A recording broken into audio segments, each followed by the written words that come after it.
Should he release the results of the cognitive test? It's unnecessary. He's on display every minute.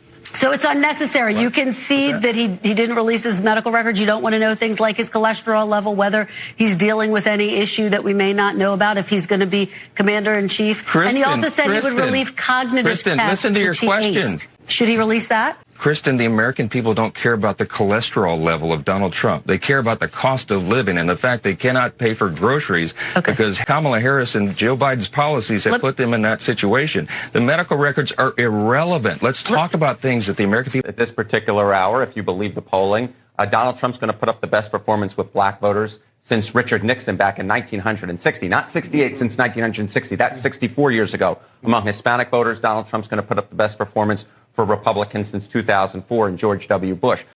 And under the Trump administration, we will put American citizens first, American children first, American patients first, American taxpayers first, American workers first, and American communities. We're going to put them first. But we will put communists, Marxists, and fascists last. They're going to be last. And they will always be last. We will defend our territory. We'll defend our families. We will defend our communities. We will defend our civilization.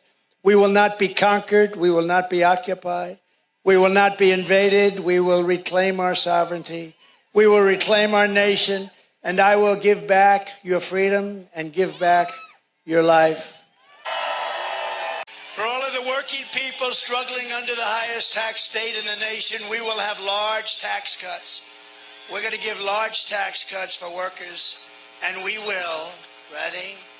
No tax on tips.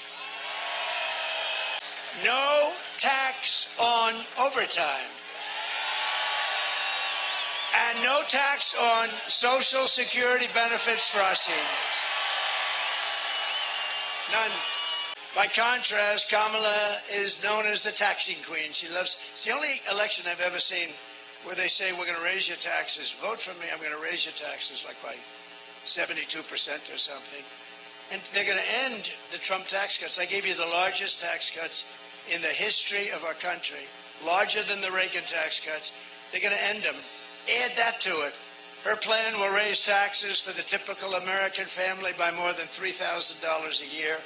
In Detroit 2 days ago, I also announced that we will make interest on car loans fully deductible, because affording a car is essential to restoring the American dream. You know, we've lost the American dream in this country. We have lost it for our young people.